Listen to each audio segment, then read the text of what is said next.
Hey, everybody. Welcome to another Live with Kevin on a Monday. It's when we're often here, although we haven't been here for a couple of weeks. So glad that you're here. If you're with us live, I'm really so glad that you're here. I hope you'll say hello in the comments of whatever social platform that you're on. Tell us where you're from. We'd love to know that. And we'll get some of your comments in throughout the course of our conversation. This conversation is really ultimately for all of you, along with all of our podcast guests, podcast listeners later. So while you're here, I'd like you to imagine that you're joining Brian and I, who I'll introduce in a second, and I for a cup of coffee. Just share your questions and your comments and your ideas. They'll make for a better conversation, eventually for a better podcast. And since you're here with me live, let me tell you what I'm doing tomorrow, because you might really enjoy. Well, two things are going on tomorrow. First of all, I'm doing another live at 11:45. And so you can join us for that. But the other thing that you can do, and I think I have a link here. I do. Tomorrow and Wednesday, I'm doing a webinar about the 5 mistakes that leaders make and sometimes don't know they're making. And you can learn more about that and sign up for that for free at kevineichenberry.com/mistake webinar. And I hope that you'll do that. So if you don't know, this is a part, this live is eventually gets republished as a part of the Remarkable Leadership podcast. And so what I'm going to do now is I'm going to do a countdown, and we'll actually start that recording for the podcast. So Marissa, we're going to start in 3, 2, 1.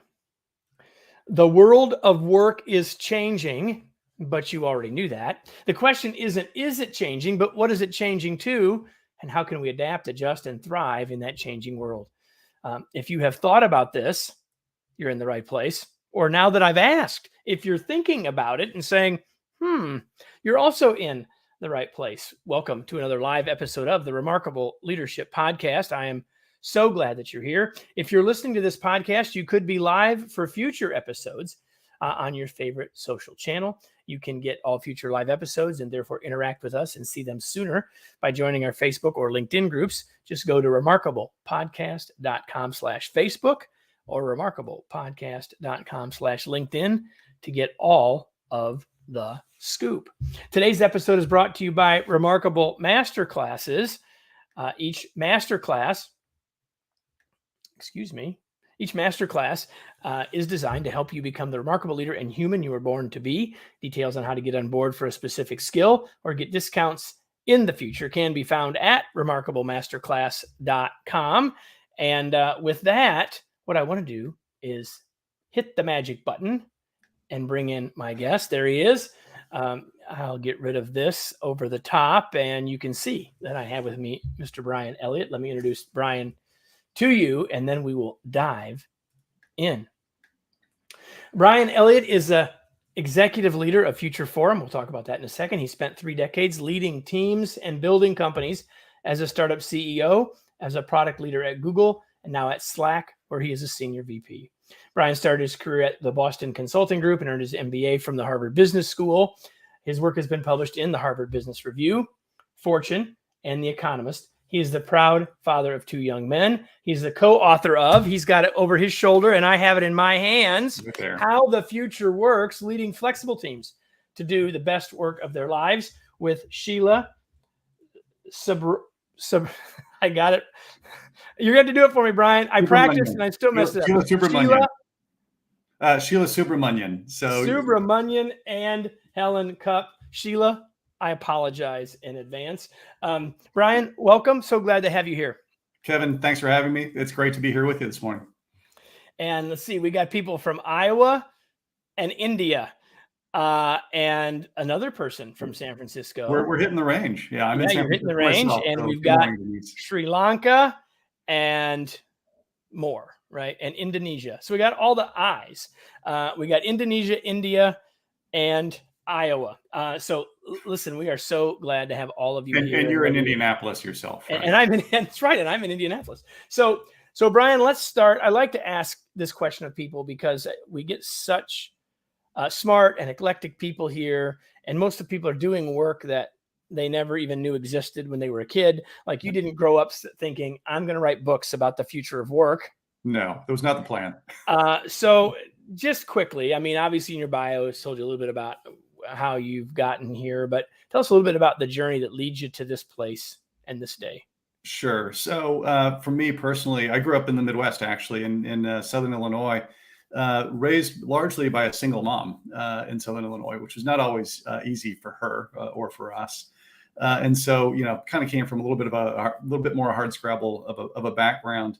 Went to college, full 9 yards, went to work initially for Boston Consulting Group, which was a fantastic sort of learning experience.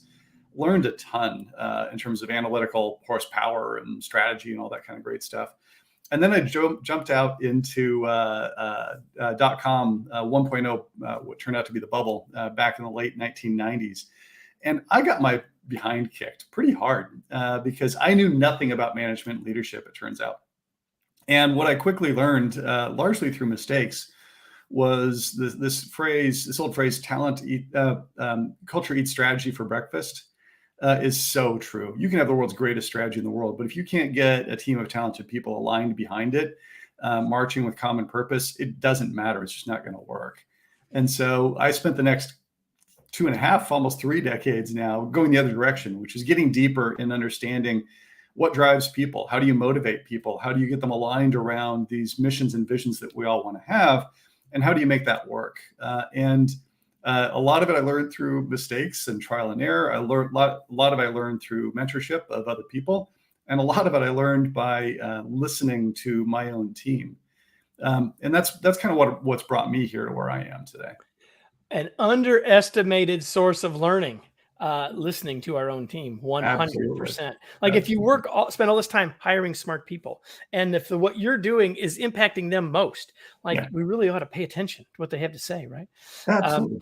So Brian, I mentioned in your bio when I was introducing you something about the Future Forum, and I want to have you talk about that briefly because it relates directly to this book, which is going to be obviously a big part of what we're going to talk about. So what the heck is the Future Forum? So Future Forum itself is a think tank. It's a research-driven consortium backed by Slack, along with our partners at Boston Consulting Group, Miller Knoll, who's big in the office furnishing space and does a lot around research of understanding what works for people in physical environments, and a group called Management Leadership for Tomorrow. They're a nonprofit focused on advancing especially the careers of Black and Hispanic folks in the U.S. What those groups have come together to do is help enable leaders to sort of rethink and redesign work going forward.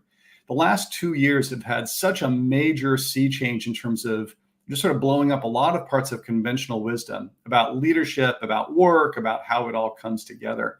Not only when and where, but really how. And so we do 2 things at Future Forum. We do research. Every quarter that goes by, we release another version of our Future Forum Pulse. It's a quarterly survey of over 10,000 knowledge workers around the globe. In fact, for those of your listeners who are listening in live on this show, tomorrow, Tuesday, is the day that it actually comes out for this quarter. The other thing we do is we gather groups of executives. We get people together that are wrestling with, am I going back to 2019 and how things used to work? Or am I taking what I've learned over the past couple of years and moving forward and continuing to evolve? And so Future Forum, I want to come back to that a little bit more in a second. Absolutely. Right? Sorry, I didn't mean to interrupt you. So you have a word in the title other than the word future, which of course is an important word in the title of the book. But you have another word that you and I agree on. I've been saying for a long time that the future of work is flexible. Yeah. And I think, well, and the title of the book says leading flexible teams. So let's talk about that word. What does flexible mean to you in this context? Yeah, so flexibility is a couple of different concepts underneath it. We usually, when we talk about flexibility, what gets wrapped up in the press all the time is how many days a week somebody can work from home, right? Because the last 2 years have sort of blown up everybody's expectations. By the way, I happen to lead Future of Work at Slack too, which was, it turns out, a very office-centric company. So we went through the same thing as almost every other executive team. And that whole wrestling match that you had historically about, will people really be productive working from home? We've kind of proven that time and time and time again over the past couple of years. There's also lots of evidence around how flexibility in terms of location disproportionately benefits different groups of folks, which we can get into. But the other really core concept underneath flexibility is it's not just where you work, it's when you work. And we have, built up decades and decades of sort of historical norms around the industrial age, which is the 9 to 5, 5 days a week in the office is how and where and when work gets done. The challenge is over the past decade or so, we've actually compounded some of those when problems. 9 to 5 is not only available for work, but it's getting jam-packed full of meetings, right? And so what happens is people really want flexibility, not only in terms of where they work, but they really want to find a way to break with that 9 to 5 norm, because what's happened is all of our days have gotten so full with meetings that your own work gets jammed into the after dinner hours or after the kids are in bed. So when we talk about flexibility, it's not just thinking about a day or two a week from home. It's thinking critically about how do I allow teams to collaborate more asynchronously as well as time together? How do I give people more time to focus on their own work as well as building belonging with my team? I love that phrase, building belonging. I want to go back to something that you said that I know. I shouldn't say I know. I'm confident that you've heard many times in these various conversations with the Future Forum. It's the same thing I'm confident that we've heard from our clients and executives around the world as well. And it's about the struggle of what's next, in part given that a lot of these folks had tremendous amount of success themselves in the before times, as one of my team members calls it. So from your perspective, I guess I'd like to talk about that struggle and that tension a bit. And I'd like to start with where are people struggling? And I'll say executives, but it doesn't have to be executives. Where are people struggling the most with all of this future of work stuff now? So there's a material disconnect between executives and their employees around this, right? We see it. You see it in the headlines. You see it in the quotes that come from different executives. In our own research, 79% of people want location flexibility. Vast majority of those people don't want 5 days a week. There's only 20% roughly that want 5 days a week in the office. Of that 79%, though, most people don't want to be fully remote. They just don't want to be 5 days a week, or even often more than 2 days a week. So that kind of rubs up against a lot of executives who have decades and decades of experience with the way that work always was in the past that also made them successful, right? Because I was successful, so therefore this must work. And this shows up in a couple different places. From a survey perspective of teams that have been working fully remote, 74% of executives want to come back in the office 3 days a week or more, versus like 24% of their employees want to come back 3 days a week or more. Most people want to come in 1 or 2. And that's creating this rub that you're hearing out there and this tension, right? And a lot of that is because of a couple of factors. One, executives actually have a different lived experience. All of us, like my house is a pretty good setup. It works pretty well. But by the way, when I come into the office, it's much more likely that I have an office where I can close the door and I can be productive and I can be effective, unlike shoving me into an open office floor plan, which doesn't actually help in a lot of different ways. Second, a lot of executives aren't listening to their own employees. 63% of execs in our survey tell us that they're doing their future work planning with little to no direct input from their employees. And that becomes really critical because what we see also in the data is that especially caregivers, Black employees, Hispanic, Latinx employees, Asian Americans in the US are the ones that want flexibility more than their white colleagues or than the executive group, which, by the way, more often looks like me, a little bit older, a little bit more white, a little more male. Hey, I'm even whiter than you. So let's just, I'm whiter hair for sure. Yeah, you win on the hair. So there's a little bit of like, are you listening to your own employees and what they're saying? But at the root of it, I think there's also just a lot of, I'm used to working this way, and change is hard. And so a lot of what we do with executives is coach them on, look, this is another transformation. There have been other transformations like this in the past. You wouldn't sit there in the year 2000, you would not have sat there and said, you know what, we're going to ditch this whole email thing and we're going to go back to chaining voicemails together as a way of communicating, right? Sitting here today. Everyone needs a fax machine, Brian. We all Exactly. Let's go back to the telegraph while we're at it. The amount of change we've gone through is a lot, and it's often hard. What we want executives to do instead is say, look, you can actually be frustrated with this, and this can be really challenging, but we want you to come at it with an open mind and say, what's more likely to happen over the next 5 years? Is it likely that going backwards is the thing that's going to drive my future success? Or can I tap into what I've learned over the past couple of years and take a more flexible approach to grab top talent, bring them into my organization, and find a more successful way forward? Yeah, I think that's so true. And you said something a little bit ago, which I've said to lots of groups of employees, and that is we have to. I'm not giving a pass to executives, but I think employees can give them some grace Yes. because listen, it's worked for them. They know how to make it work. They want the organization to succeed, and they want to help you be successful like they were. It's just that they're having a hard time getting past that. And I think that, like this isn't a political show. It's not a political conversation, but like in so many parts of our world where things get more divisive, if we can just step back and say, why is it that that's their perspective? Yeah. It makes a lot more sense.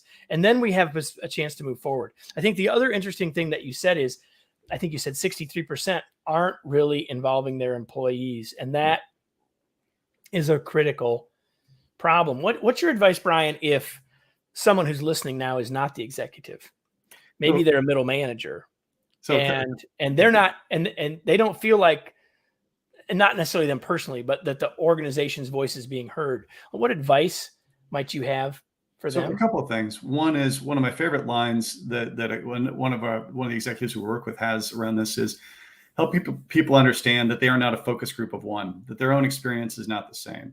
So there's a couple of things that we like to do in those kind of situations. If you're the middle manager that's facing this, one is bring data, right? A lot of what we're focused on here is outcomes. And this is the place where you can actually get executives and employees aligned. If we're talking about what are the outcomes that we're trying to drive, you create a more level playing field, you create a more productive conversation about it. And it's a way to actually bring both sides together to talk about what are the objectives here. And one of the objectives isn't going to be just like the business outcomes, but employee engagement, right? Because employee satisfaction, reducing turnover, especially given everything that's going on in the job market, is a really critical factor in doing this. So asking that question, what's the outcome that we're after? Because then you can propose different ways of approaching this that aren't just focused on an argument about how many days a week somebody needs to be in. Yeah, I think that is such good advice because, as leaders, we must be focused on the tension between the outcomes and the others, the people that are doing the work. And if we are helping leaders see the business case or the outcomes, and I love the order that you talked about it, because a lot of people want to start with, we're going to hurt retention, and it starts to feel like, well, it's us versus them. It's some sort of veiled threat. And that's not how you framed it. And that's not how you're suggesting people frame it. That's right.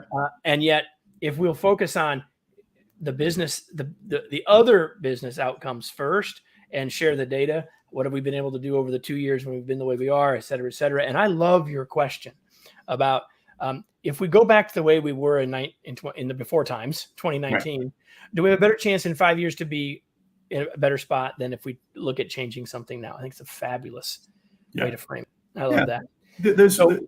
Sorry, go ahead, Kevin. No, I was just going to say that one of the things, so effectively, everybody, we've talked about the first chapter and a half of the book, but it's an important and critical part of all this. And you and your co-authors framed this around a phrase called, which some of us may have heard, but I think it's useful for us to talk about now, and that's the idea of digital first.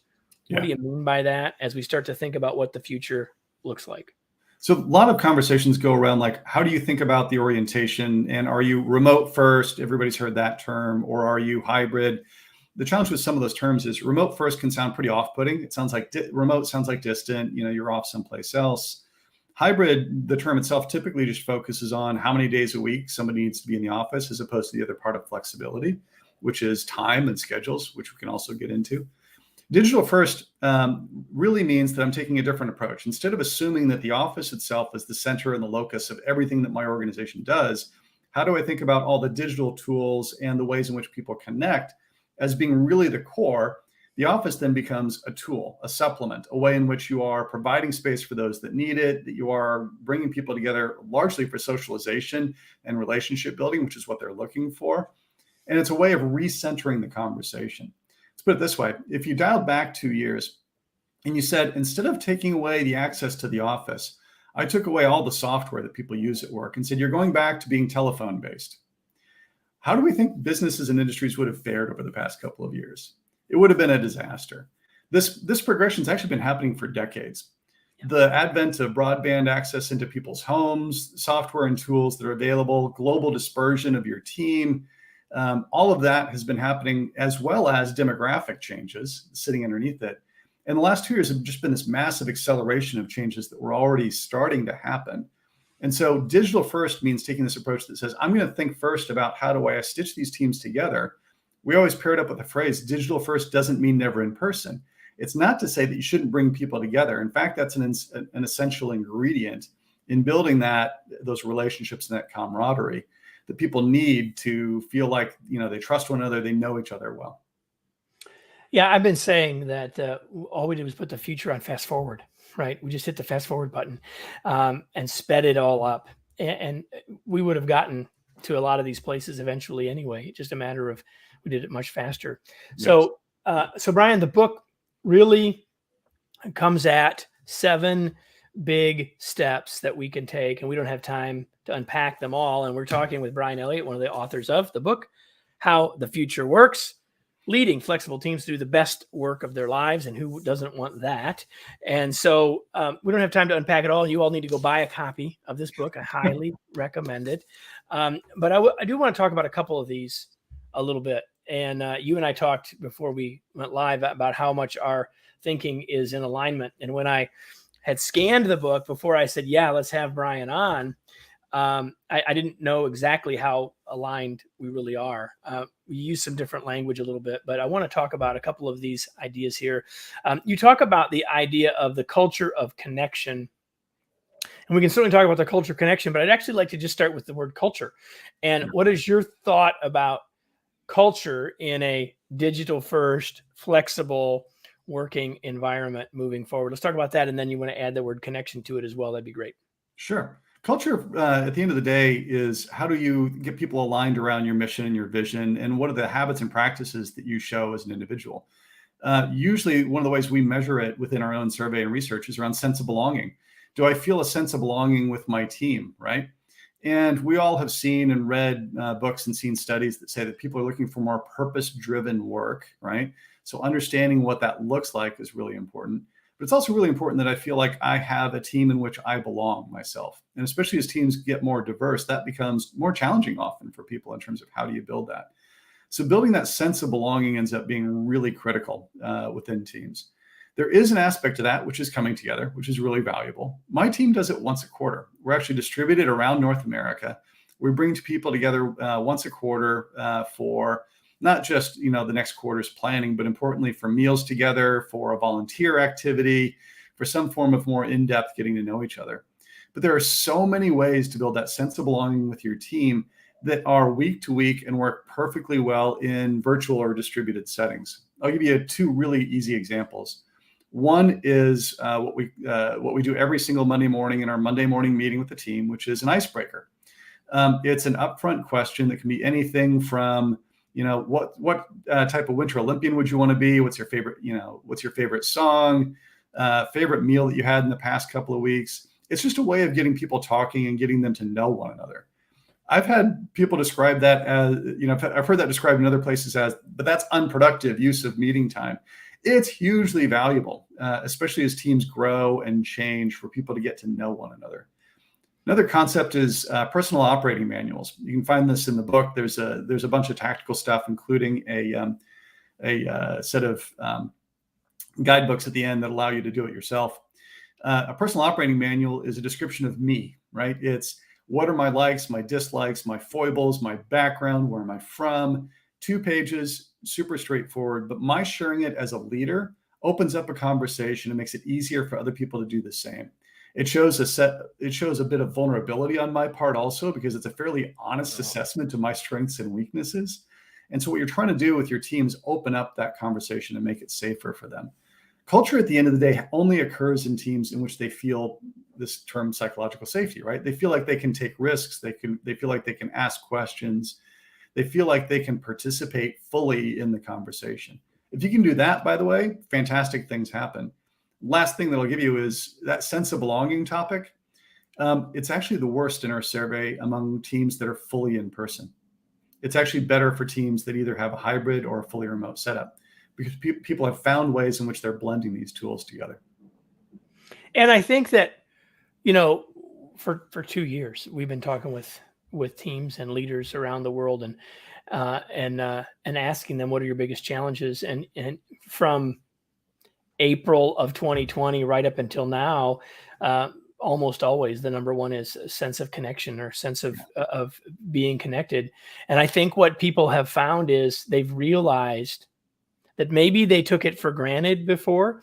And so now many of them are trying to figure it out. And so even if they'd like more of it, or they're still not used to not being able to do it the way they used to, if you're in an organization where because of your work, you never sent people home, couldn't send people home, where you're delivering services directly, and people are still there. I think this is a lesson for all of those leaders, that we need to make sure that we're still creating and working hard to create that sense of connection, as opposed to assuming it's there just because everyone's down the hall or in the warehouse together or whatever. That's right. And we actually, in the book itself, one of the reasons why we wrote it is we were talking with so many leaders in different companies in different industries. They were giving us stories about what was working for them. So Royal Bank of Canada in the financial services industry, or Levi Strauss and Company, which has, consumer goods and retail operations, Genentech, a big biotechnology firm, all of these organizations that aren't tech organizations, they're actually spending the time and investing in, look, what if we actually took an intentional design process against this? What if we gave managers tips, tricks, habits that actually produce, a deeper sense of belonging with their team? What you end up with is happier, more loyal employees. And at the end of the day, that actually almost always is the number one thing on the CEO's agenda: talent. One more of the 7 before we start to wrap up, and that is experimentation. So talk to me about what you mean there. And I think that as we move forward, there's still lots of room to do this. We're still figuring this out all together, right? So talk to us about experimentation. Experimentation is really kind of essential in this, because let's put it this way: anybody who says they've got it all figured out, the title of our book is a little audacious, How the Future Works, right? But the aspects that we really want people to think about is this experimentation, iteration, trial and error that we all need to see what's working and what's not. In fact, one of the big pieces of advice we give to leaders is come at it with an attitude of, I don't have all the answers, and I want to enlist you in finding them and discovering them. And experimentation and iteration can either be intentionally designed, or much more often in organizations that are beyond a couple hundred people, there's somebody in your organization that's already trying some of what's in the book. There's somebody out there that's already doing some level of, they've got a team level agreement that they've been iterating on about how they work together, right? Or they are using personal operating manuals, or finding other ways in which they're testing this out. This is how we actually did it within Slack. You'd think that, we could, as a tech company, design all this stuff up front. We actually gathered a group of people that were representatives both around the globe, different demographics and different teams, and found there were 3 or 4 of those groups that actually had some really cool stuff they'd been trying already. We took those, got other people adopting those and adapting them for their own purpose. I'll give you a really simple example. Concept called Maker Weeks. Maker Week is 1 week a quarter. You cancel all of your recurring meetings. It's a way to get a break, but also to think about, do I need all those meetings? Do they need 20 people in them? Do they have a good agenda? Like, let's put some hygiene around this. That started off in our product and engineering team. We then expanded it out to the rest of the Slack organization by actually saying, how does that translate? What's that look like for the sales team, who has very different habits and practices? It's now being used by 65% of Salesforce, a 75,000 person organization. So those types of small team experiments that someone's been running that prove successful, that you then adapt to a different team, a different environment, is one of the best ways to make progress, as opposed to the top-down mandate, everybody's going to fix their meeting calendars, which we all know doesn't really work. Doesn't work. That I wrote this morning, Brian, or it was published this morning, that I make the point that policies need expiration dates, and it gets this at this very same idea that we got to try, and then we got to then we got to tweak, and then we got to try. And I love this idea of listening to our organization, listening to our teams, finding out what's working, and applying and tweaking that. So I love that. So, and by the way, Kevin, if you're one of those leaders that's leading one of those teams that has those ideas, please share them with the rest of your organization. Find ways to share that out with other people. People will grab it, they'll use it, and eventually, hopefully, your organization will also turn you into the champions of change they want to see. Beautiful, 100%.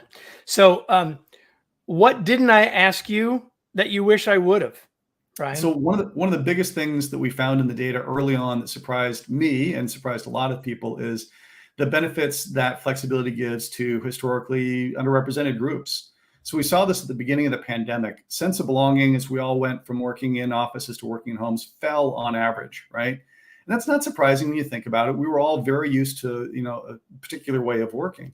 When we dug into the data, though, it actually fell for white office workers by a fair amount. It actually rose for Black and Hispanic office workers in the US. We dug into that to get a better understanding of it. There's a professor at Stanford, Brian Lowry, who was the first one in one of our academic settings to say, it's code switching.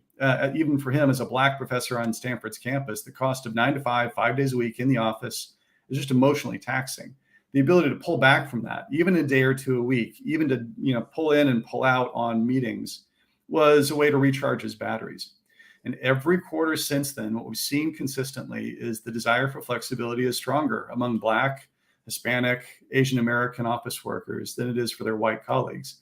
So as an executive, designing this and thinking about it, you've got to keep that in mind. It's also very true for caregivers. And in the US, that's women with children more than men with children. Same in the UK, a little bit more balanced in continental Europe.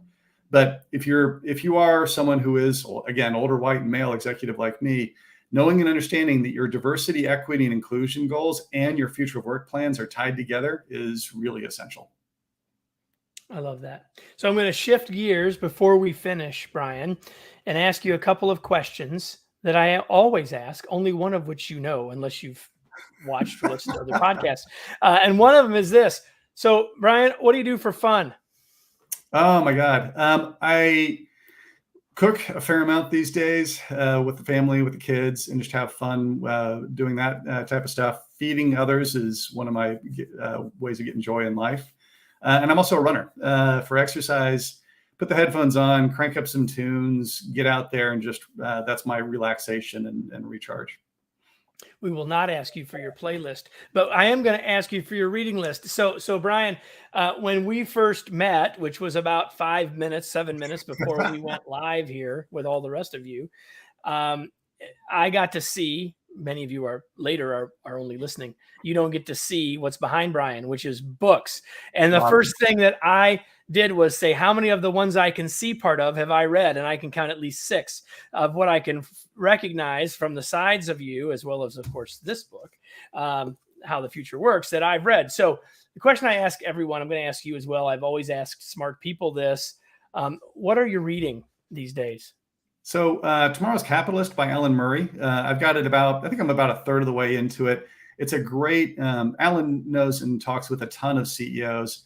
And if you're looking to get yourself into the mindset of CEOs who are grappling with the broader sort of outside of profit, what's the mandate? How do you think about stakeholder capitalism? It's a really good read. I've also got Neil Stephenson's latest. If you remember Neil, he did Cryptonomicon and Snow Crash and a bunch of other stuff.